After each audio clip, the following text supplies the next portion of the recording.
नमस्कार, आप देख रहे हैं इंडिया वॉइस। मैं हूं आपके साथ साक्षी केसरी। खबरों की शुरुआत करते हैं। इस वक्त की बड़ी खबर आपको बता दें कि यूपी एटीएस की टीम मुंबई पहुंची है। जी हां, गोरखपुर हमले को लेकर के एटीएस की टीम मुंबई पहुंची हुई है। मुर्तजा से जुड़ी जानकारी एटीएस की टीम जुटाएगी।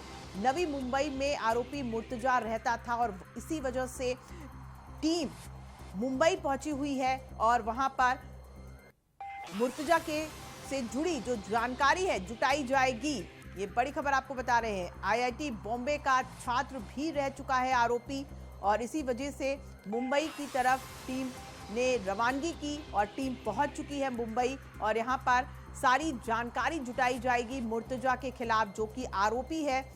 आपको एक बार फिर से बता दें कि गोरखपुर में मुर्तजा नाम के इस युवक ने सुरक्षा कर्मियों पर हमला किया। लगभग 15 मिनट तक सुरक्षा कर्मियों को पर हमला करने की फिराक में लगा रहा। सुरक्षा कर्मियों की तरफ से बचाव भी किया गया, लेकिन 15 मिनट के बाद युवक को गिरफ्त में लिया गया और अब मुर्तजा के खिलाफ जो जानकारी है उसको इकट्ठी करने के लिए एटीएस की टीम मुंबई पहुंची है। यूपी एटीएस की टीम मुंबई में सारी जानकारी जुटाएगी। आरोपी से जुड़ी हुई सारी जानकारी इकट्ठी की जाएगी। ये भी बताया जा रहा है कि आरोपी आईआईटी बॉम्बे का छात्र भी रह चुका है। आखिर उसने ये कृत्य क्यों किया है, पूछताछ तो जारी है ही एक तरफ, लेकिन दूसरी तरफ जांच भी की जा रही है, जानकारी भी जुटाई जा रही है। आरोपी के लिए जो भी जानकारी प्राप्त हो सके उसे इकट्ठी कर रही है एटीएस की टीम।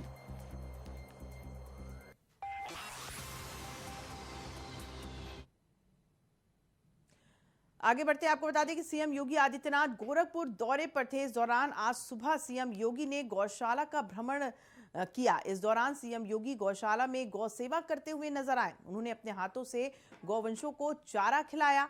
ये तस्वीर आप देख रहे हैं गोरखपुर की। 2 दिवसीय दौरे पर मुख्यमंत्री योगी आदित्यनाथ थे।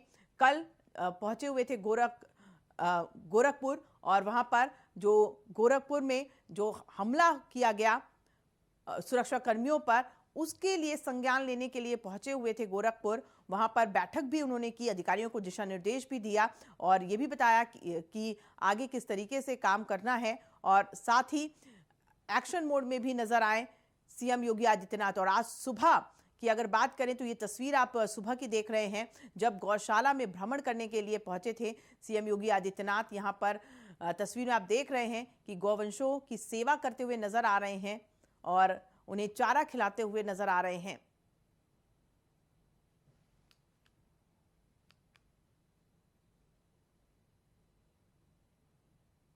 और अब बात कर लेते हैं रूस और यूक्रेन के बीच छिड़े युद्ध की। जी हां, यूक्रेन के कई शहरों में रूसी सेना के हमले अभी भी जारी हैं।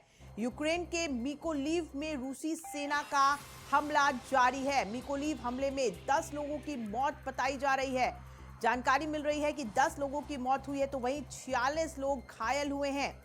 और आपको ये भी बता दें कि जेलेंस्की आज यूएन सुरक्षा परिषद को संबोधित करेंगे। यूक्रेन के राष्ट्रपति जेलेंस्की यूएन सुरक्षा परिषद को संबोधित आज करने वाले हैं। जर्मनी ने रूस के 40 राजनयिकों को देश से निकाला है।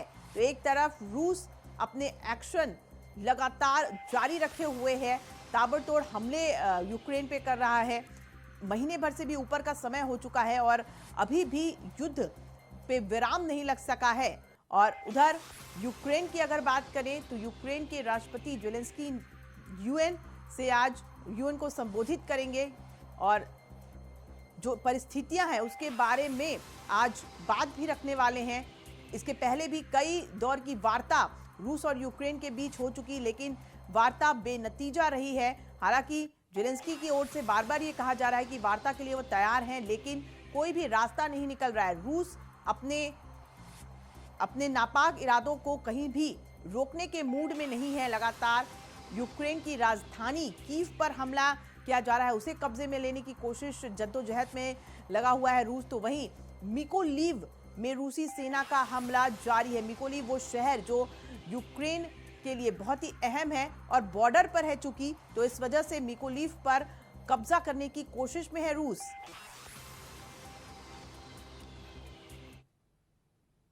चलिए खबरों में आगे बढ़ जाते हैं। बताते हैं आपको कि बीजेपी का स्थापना दिवस है कल। बीजेपी कार्यकर्ताओं को प्रधानमंत्री नरेंद्र मोदी संबोधित करेंगे।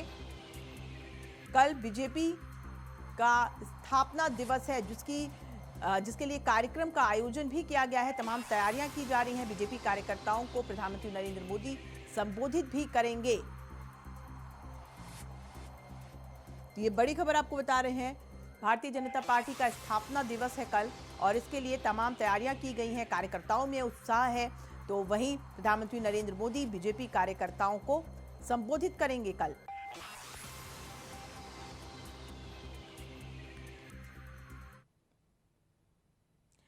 गया के सिविल लाइंस थाना इलाके के करीमगंज आरोबी के पास सुबह एक ट्रक ने महिला को टक्कर मार दी, जिसमें महिला की मौके पर ही मौत हो गई। महिला की मौत से गुस्साए लोगों ने ट्रक को आग के हवाले कर दिया। घटना की सूचना मिलते ही पुलिस मौके पर पहुंच गई और मामले की जांच में जुट गई। ये तस्वीर देखिए गया की, जहां पर एक महिला को इस ट्रक ने टक्कर मारी और वो टक्कर इतनी भयंकर थी कि महिला की मौके पर ही मौत हो गई, जिससे वहां पर उपस्थित लोगों में गुस्सा देखा गया और इसी कारण से उन्होंने ट्रक में आग लगा दी। ये तस्वीर उस वक्त की जब ट्रक में आग लगाई गई वहां उपस्थित लोगों के द्वारा, जिसके बाद फायर ब्रिगेड मौके पर पहुंचा और आग पर काबू पाया गया। तो तेज रफ्तार का कहर थमने का नाम नहीं ले रहा है और तेज रफ्तार का कहर ही देखिए कि एक जिंदगी चली गई इस तेज रफ्तार के चक्कर में। ये ट्रक तेज रफ्तार से आ रही थी और एक महिला को टक्कर जब लगी तो मौके पर ही महिला की मौत हो गई। सुबह में सूचना मिली एक एक्सीडेंट हो गया है महिला का। ऐसी में आया तो देखे कि आग लगा दिया। नहीं मालूम, कोई जानकारी नहीं। ट्रक चालक गिरफ्तार हुआ है? नहीं, सब फरार हो गया। आगे की क्या कार्रवाई की जाएगी? कार्रवाई जहाँ का अगर कुछ है एक्सीडेंट होना है केस करेगा। अभी अपना ट्रक वाला केस करेगा। मृतक महिला के बारे में कुछ पता चला है? कुछ नहीं, कहाँ कितने कोई घायल भी हुए क्या इसमें? कोई जानकारी। बिहार के सिवान जिले में निर्दलीय एमएलसी के उम्मीदवार रईस खान के काफिले पर AK-47 से जानलेवा हमला किया गया। लेकिन आपको ये बता दें कि राहत की खबर है कि रईस खान बाल बाल बच गए, लेकिन एक आदमी की मौत हो गई। दरअसल ये घटना देर रात की है, जब एमएलसी उम्मीदवार रईस खान शहर के पुरानी किला अपने कार्यालय में वापस गांव ग्यासपुर जा रहे थे। तभी AK-47 से उन पर दनादन फायरिंग शुरू हो गई। रईस खान पर AK-47 से हमला करने वाले बदमाश में 4 से 5 की संख्या में बदमाश थे उपस्थित। रईस खान के काफिले के पीछे एक बुलेरो गाड़ी थी जिसमें कुछ बाराती सवार थे। बदमाशों को लगा कि बुलेरो गाड़ी में रईस खान भी मौजूद हैं। बस यही समझ करके बुलेरो पर अंधाधुंध फायरिंग शुरू कर दी बदमाशों ने, जिसमें एक युवक की मौत हो गई जबकि एक युवक की हालत गंभीर बनी हुई है। एसपी शैलेश कुमार सिन्हा ने बताया कि घटना की सत्यापन लोग कर रहे हैं। मामले की तहकीकात भी की जा रही है, आगे की कार्रवाई भी की जाएगी, जांच भी जारी है।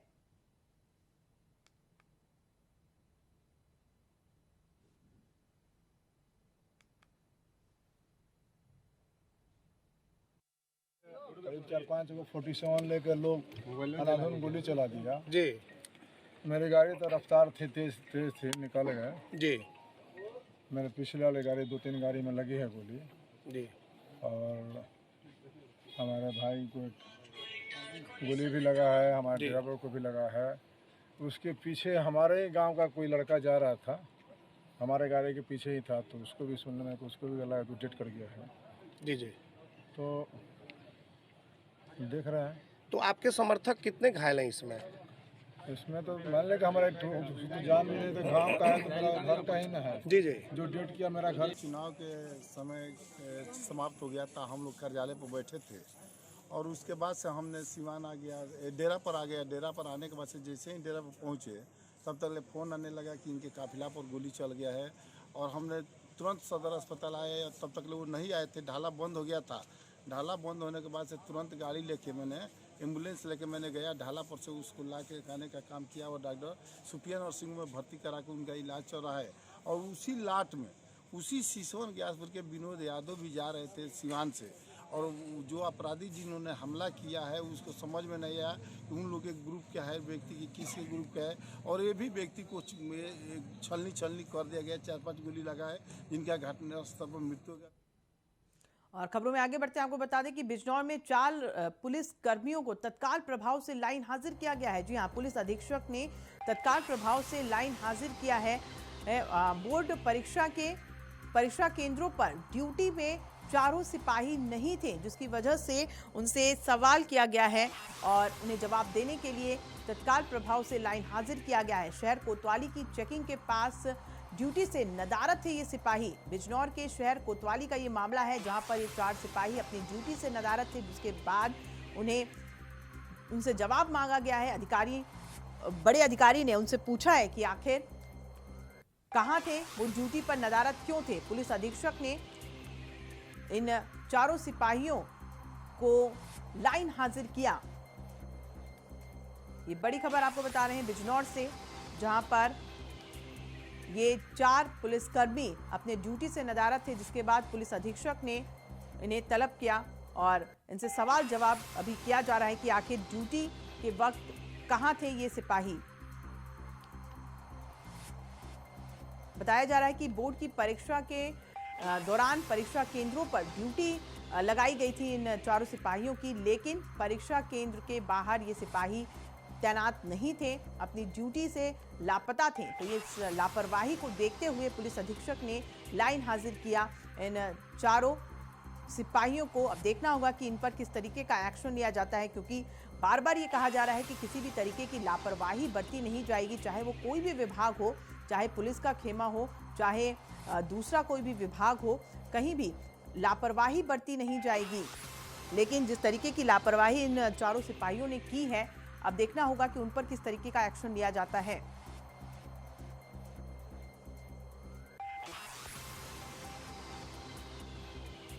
बिजनौर से ये बड़ी खबर आपको बता रहे हैं, जहां 4 पुलिसकर्मी ड्यूटी से अपने नदारत थे और जिस वजह से पुलिस अधीक्षक ने अब एक्शन लेने की बात की है। हालांकि अभी क्या एक्शन लिया जाएगा ये बात सामने नहीं आई है, लेकिन फिलहाल लाइन हाजिर किया गया, उन्हें पुलिस अधीक्षक के सामने बुलाया गया है और अब उन्हें देना होगा जवाब कि आखिर ड्यूटी के समय कहां नदारत थे ये 4 पुलिसकर्मी।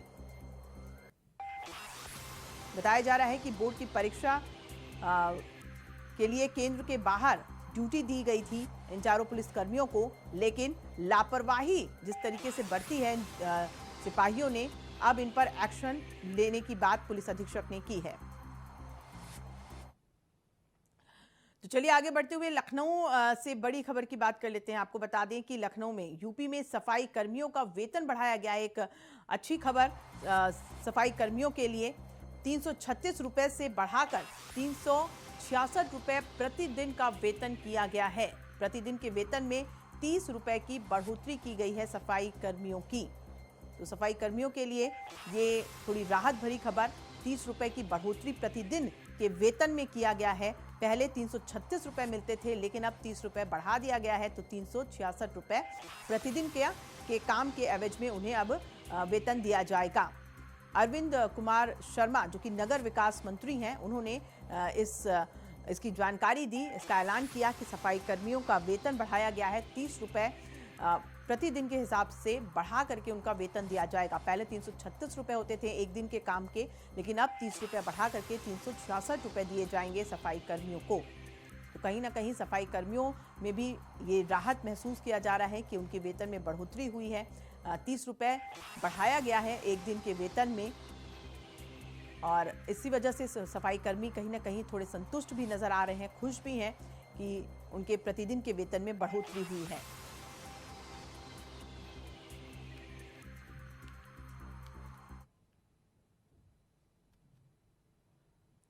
सिद्धार्थ प्रताप सिंह हमारे साथ जुड़ गए हैं ज्यादा जानकारी के साथ। सिद्धार्थ, चूंकि देखिए सफाई कर्मियों के लिए एक दिन के वेतन में बढ़ोतरी की गई है, तो कहीं ना कहीं सफाई कर्मियों को अब राहत दी गई है। क्या माहौल देखने को मिल रहा है सफाई कर्मियों में?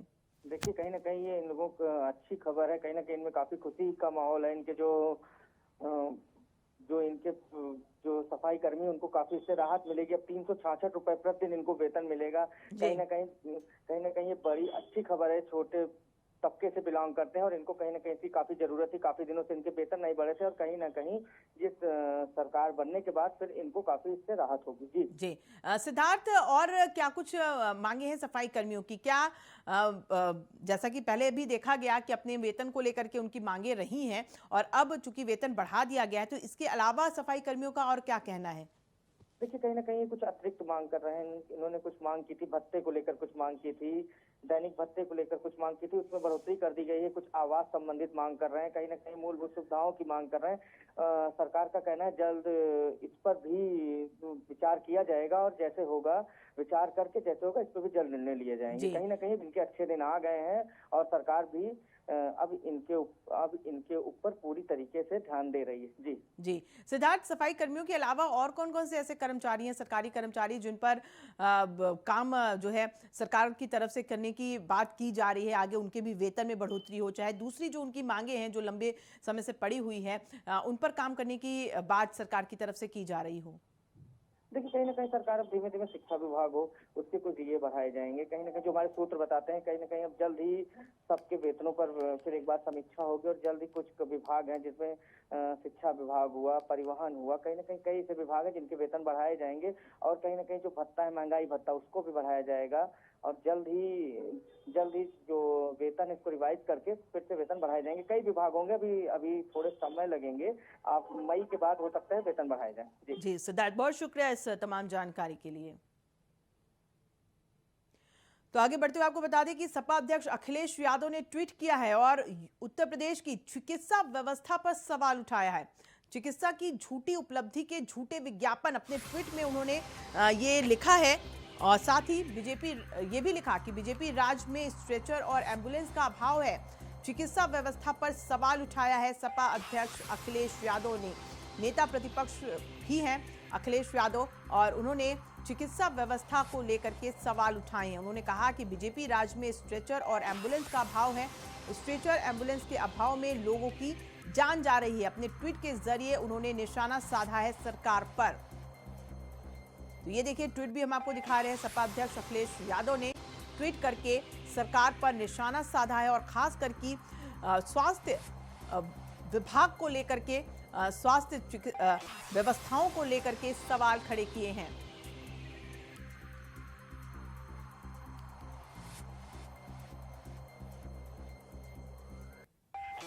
चिकित्सा व्यवस्था पर सवाल उठाते हुए ट्वीट किया है सपा अध्यक्ष अखिलेश यादव ने और कहा है कि चिकित्सा की झूठी उपलब्धि के झूठे विज्ञापन, उनका ये मानना है कि बीजेपी की तरफ से जो विज्ञापन दिए जा रहे हैं व्यवस्थाओं के और ये कहा जा रहा है कि लोगों तक हर एक सुविधा पहुंच रही है, वो झूठी है।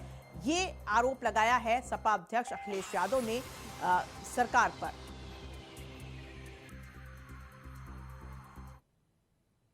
बदायूं के दातागंज तहसील के समरेर आश्रम के आवासीय विद्यालय में रह रही 28 छात्राओं की खाना खाने से हालत बिगड़ गई है। अब इस मामले की जांच में विद्यालय के 2 कर्मचारियों पर कार्रवाई की गई है, जिसमें विद्यालय की वार्डन संध्या कश्यप को निलंबित किया गया है, तो वहीं चतुर्थ श्रेणी कर्मचारी राजपाल की संविदा समाप्त कर दी गई है और भोजन बनाने वाले एनजीओ के खिलाफ भी शासन को चिट्ठी लिखी गई है।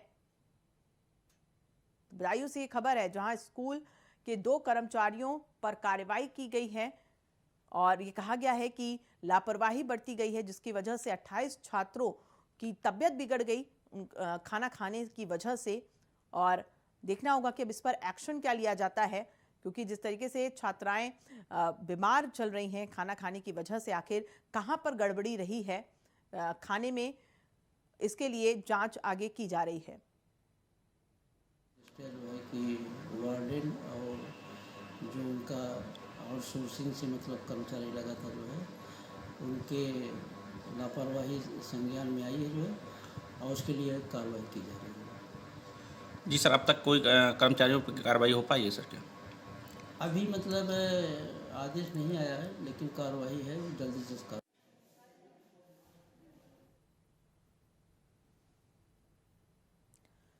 तो स्कूल के 2 कर्मचारियों पर तो एक्शन लिया गया है, लेकिन आगे जांच की बात सामने आ रही है, क्योंकि जांच के बाद ही पता चलेगा कि आखिर इस के पीछे क्या मंशा रही है। आखिर जो खाना खाया छात्राओं ने और बीमार पड़ गए, इसके पीछे किनका हाथ है। लेकिन अब आगे जांच जो है लगातार की जा रही है। 28 छात्रों की खाना खाने से तबीयत बिगड़ गई, अस्पताल में भर्ती हैं ये छात्र, इनका इलाज चल रहा है। लेकिन एक बड़ा सवाल कि आखिर लापरवाही हुई तो हुई कहां। सीएम योगी के बुलडोजर और कार्रवाई का डर इस कदर अपराधियों के जहन में है कि अपराधी खुद ही सरेंडर और अतिक्रमण हटा रहे हैं। ऐसा ही एक मामला मुरादाबाद का है, जहां सपा नेता आजम खान के यूसुफ मलिक ने एक पुराने मामले में अपनी जमानत तुड़वाकर जेल जाने में ही अपनी भलाई समझी है। जानकारी के मुताबिक सपा नेता यूसुफ मलिक के खिलाफ मुरादाबाद में एक गंभीर मामला अभी दर्ज हुआ है, जिसमें पुलिस उनकी तलाश कर रही थी। पुलिस कहीं एनकाउंटर न कर दे या उनकी बिल्डिंग पर बुलडोजर न चला दे, इसके डर से यूसुफ मलिक ने रामपुर कोर्ट में सरेंडर कर अपने आप को जेल भेजने की गुहार लगाई है, जिसे मानते हुए कोर्ट ने उन्हें जेल भेज दिया है। तो अपराधियों के मन में अब सीएम योगी का खौफ देखने को मिल रहा है, जहां बीते दिनों भी देखा गया कि कुछ बदमाश ऐसे थे जिन्होंने खुद ही सरेंडर किया, खुद ही पुलिस स्टेशन पहुंचे और ये कहा कि हमें सजा दे दो। और अब देखिए यहां पर सपा नेता यूसुफ मलिक ने के ऊपर गंभीर केस दर्ज था और पुलिस तलाश भी कर रही थी, और पुलिस की तलाशी खत्म होती इससे पहले ही खुद ही सीएम योगी के खौफ से सपा नेता यूसुफ मलिक ने सरेंडर कर दिया।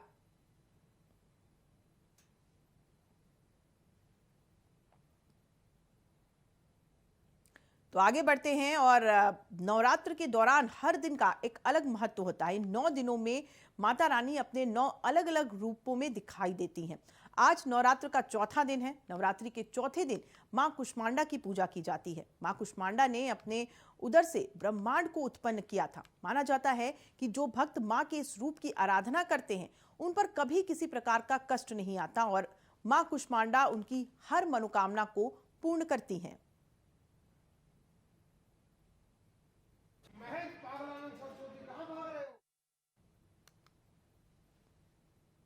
तो आज मां कुष्मांडा की पूजा हो रही है। इन 9 दिनों में मां के अलग अलग रूपों की पूजा की जाती है। चौथा दिन है आज नवरात्र का, और मां कुष्मांडा की पूजा अर्चना करने के लिए मंदिर में भक्तों का तांता लगा हुआ नजर आ रहा है। लंबी लंबी लाइनों में भक्त नजर आ रहे हैं माता को प्रसन्न करने के लिए। माना जाता है कि 9 दिनों में माता के 9 रूपों की पूजा करने से, उन्हें प्रसन्न करने से घर में खुशहाली आती है और मनोकामनाएं भी पूरी होती हैं।